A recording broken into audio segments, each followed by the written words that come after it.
Perkenalkan, ini billing abal-abal atau billing apa lah. Ini coba buat billing yang fungsinya ya seperti billing pada biasanya. Jadi kita pertama yang jelas harus login dulu. Kita login seperti biasa. Oke. Nah, di sini ada beberapa pilihan modul. Ada billing, ada radius, dan juga ada mikrotik, peta, dan juga config. Saya jelaskan satu persatu dulu. Untuk billing ya seperti biasa datanya adalah pelanggan, detail pelanggan, paket berapa, bulanan berapa. Di situ nanti ada beberapa data yang harus dimasukkan. Nanti saya jelaskan lagi. Yang kedua modulnya radius. Modul radius itu kita tuh nggak menyediakan server radius. Jadi statusnya server radiusnya itu akan di local setnya teman-teman semua. Jadi billing ini hanya fungsinya untuk ngepush data radius ke local set. Jadi biar ketika ada kendala mungkin koneksi VPN atau apanya bermasalah, pelanggan yang ada di local set itu tetap bisa dia ke PPOE-nya. Yang ketiga mikrotik, jelas untuk monitoring data mikrotik lah yang terkait. Mungkin kalau yang pakai radius mungkin nggak butuh untuk PPWP ya. Tapi kalau untuk yang masih pakai mikrotik untuk PPOE servernya, di situ nanti ada detail mikrotiknya dan juga untuk tambah pelanggan dan juga untuk update profilnya. Untuk config macam-macam IP dan kawan-kawan tetap masuk di masuk ke Winbox. Yang berikutnya adalah peta. Peta itu nanti adalah menampilkan lokasi koordinat pelanggan. Begitu. Yang kelima adalah konfigurasi. Untuk konfigurasi itu isinya seperti ini.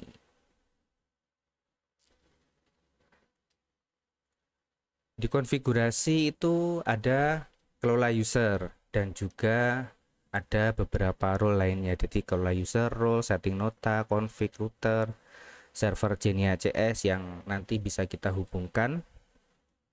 Habis itu ada backup dan restore. Backup dan restore itu nanti ada untuk backup, terutama untuk backup mikrotik. Dan ini apalagi ada untuk Genia JS, backup restore, API keysheet itu nantinya data keuangan itu nanti kita sinkronkan ke Google Sheet. Yang berikutnya adalah APK untuk map. Jadi nanti ada bakalan mungkin updatean berikutnya.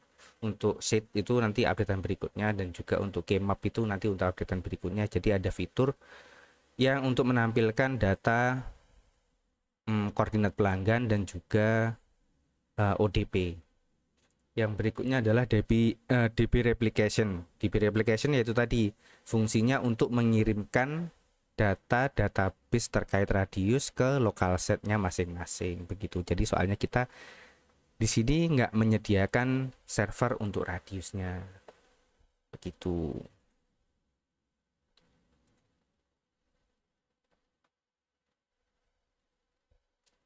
Di sini sudah ada beberapa role bawaan ya, apa kayak role bawaan, dan ini edit usernya bisa diedit di situ tadi. Tapi kalau untuk super admin itu otomatis tertanam di situ. Jadi untuk nggak bisa dihapus juga untuk super adminnya.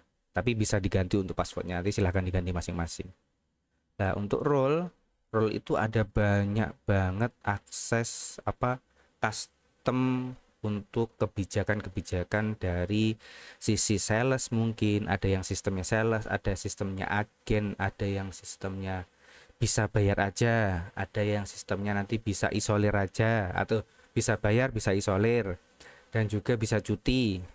Ada juga yang bisa cuma bayar aja, nah gitu juga. Jadi terus lagi ada sistem lagi untuk view pelanggan, bisa view melihat semua pelanggan, atau mungkin view by area, atau lagi juga view by tanggung jawab sales itu sendiri. Jadi view by salesnya sendiri gitu. Dan juga ada sistem kita pakai juga ada namanya sistem deposit. Ada teman-teman yang sebagian pakai sistem deposit untuk jaga-jaga pembayaran pelanggan seperti itu.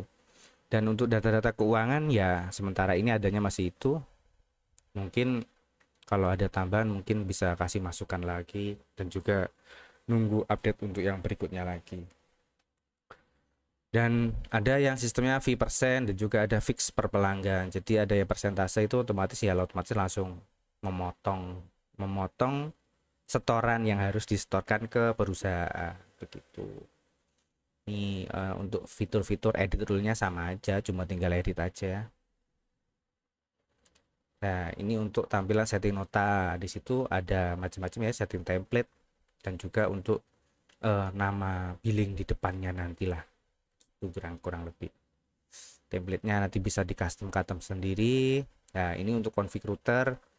Masukkan nama, IP, otomatis ya harus bisa diakses via public ya untuk IP kalian. Username, password, port API dan juga port FTP. Itu nanti gunanya untuk push config ketika di sini ada fiturnya backup juga. Ada fitur backup untuk mikrotik yang pakai mikrotik. Maksudnya yang PPO-nya pakai mikrotik itu. Jadinya teman-teman yang bingung backup, kita kasih backup itu 3 kali cuman. Jadi kalau backup lagi otomatis yang paling lama yang keempatnya pasti hilang. Jadi nanti tinggal pilih backup, restore gitu aja. Jadi yang nggak usah kebingungan nyimpennya di mana. Tapi yang kita backup cuman profil, PPPP profil sama PPPP secret. Jadi untuk IP pool dan kawan-kawan tolong dikondisikan masing-masing. Begitu.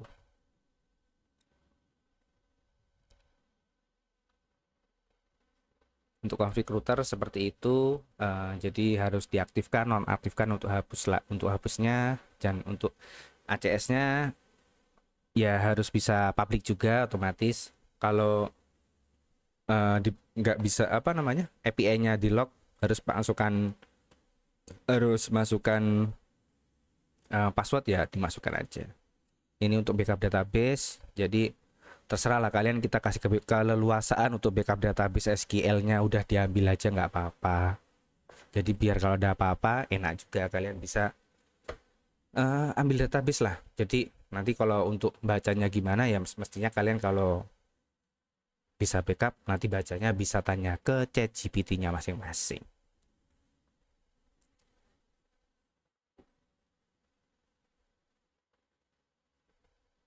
Nah, ini untuk APK Google Sheet. Nanti cara-caranya ada di situ ya. Nanti ada readme filenya di situ. Dibaca-baca aja. Itu sebenarnya belum fix banget. Cuman ya daripada nanti masukin lagi, udah diadain aja dulu. Terus habis itu untuk DB apa namanya tadi, database replication. Nah, database replication itu ya tadi untuk sistemnya kita apa namanya, free radius hybrid, kita nyebutnya kayak gitulah. Jadi cloud-nya billing itu fungsinya hanya untuk nge-push saja, nge-push config database yang ada di local set. Jadinya ya udah tinggal nge-push saja, jadi nggak ada takut nanti nanti kalau servernya sana mati gimana. Nah, kita juga soalnya bikin servernya juga terbatas juga. Jadi kita coba bantu untuk pendataan keuangan. Fokusnya seperti itu. Jadi untuk server-server yang membutuhkan resource tinggi, stabilitas tinggi, habis itu nggak boleh mati. Lah nanti kalau mati PPO-nya nggak bisa dial dong. Nah, ini nggak ada cerita PPO nggak bisa dial. PPO tetap bisa dial, soalnya servernya di tempat kalian masing-masing. Gitu. Kecuali kalau tempat kalian mati ya udah wassalam. Ini tinggal isi aja, nantinya ya wis tinggal masuk ke push gitu aja. Mungkin nanti next time buat lagi untuk baca data yang ada di local setnya. Jadi mungkin di local setku udah update apa belum ya, udah sama dengan yang ada di billing belum ya. nanti bisa dicek juga gitu. Habis itu masuk ke peta nih. Setelah masuk ke peta, ada menu map. Yang jelas ada menu map, koordinat nantinya kalau udah diisi nama pelanggannya dan juga koordinatnya juga. Nanti ada muncul klip putih. Lah, ini untuk ACS-nya, untuk konfigurasi ACS yang saat ini belum dikonfigurasi ya. Nanti untuk virtual parameter itu fungsinya nanti untuk baca data yang diperlukan untuk menampilkan konfigurasi di ONT-nya masing-masing. Yang sudah pakai ONT, yang masih belum, ya mohon bersabar. Bersabar untuk upgrade ke ONT maksudnya. Jadi ada virtual parameter meskipun kita sudah hard coded untuk virtual parameternya. Jadi nanti kalau statusnya kalian punya mungkin aku pengennya gini ya silahkan dimasukkan aja, itu tinggal edit aja. Jadi yang penting nggak bisa dihapus yang jelas, soalnya nanti kalau kalian hapus otomatis nggak bisa baca nanti kayak edit edit wifi, edit SSID, edit password, untuk nampilin SSID juga nggak bisa nanti.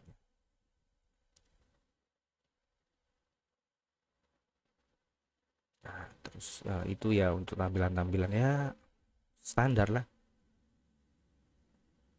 Ini untuk default map view, mungkin ini masih defaultnya ke negara Surabaya, mungkin kalian ada yang ada di Sumatera atau apa ya, tinggal deteksi by location aja. Deteksi by itu set default gitu. Udah, nanti bakalan mapnya di tempat kalian default secara defaultnya. Jadi pelanggan kalian kelihatan. Nah, ini untuk page tampilan mikrotiknya ya sederhana aja, secukupnya, yang penting sesuai dengan kebutuhan untuk monitoring data. Nanti yang bakalan muncul di bagian user PPOE bawahnya itu nanti akan muncul nama pelanggan, otomatis nama pelanggan ya, PPOE pelanggan, connect ke router mana, mungkin routernya ada yang punya 10, 15 atau berapa nggak tahu. Habis itu pakai profil apa, IP-nya berapa, mungkin ada yang pakai VLAN, distribusinya pakai VLAN, itu nanti ikutnya PPOE-nya masuk ke interface berapa. Habis itu uptime koneksi, statusnya online atau offline.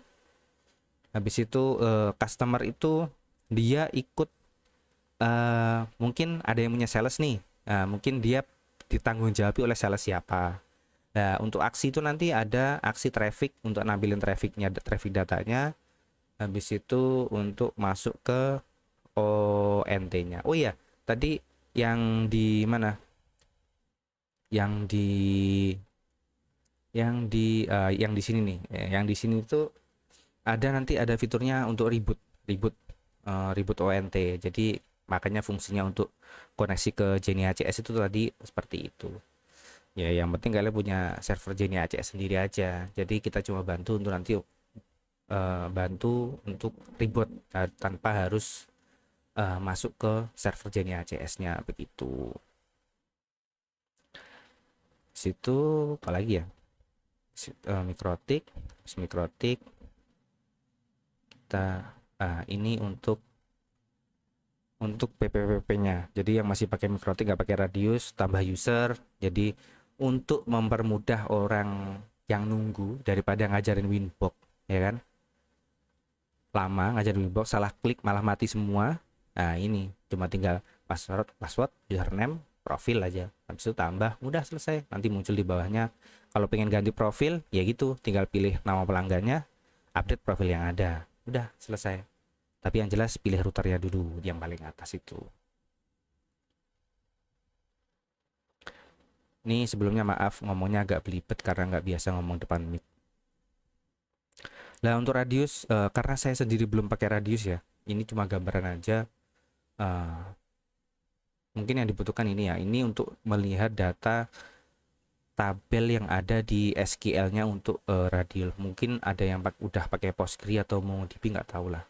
Ini ya soalnya saya pakai defaultnya untuk free radius aja pakai SQL. Nanti untuk melihat datanya pelanggannya siapa ya, mungkin pelanggan ini khusus nih nggak perlu masuk billing, ya udah tambahin aja di radius aja, nggak perlu dimasukin ke billing. Nah, ini bisa nih, jadi gitu fungsinya. Mungkin ada pelanggan lama, mas, saya dulu pernah ketitipan konverter, ini pengalaman saya pribadi sih, pengalaman sama pribadi.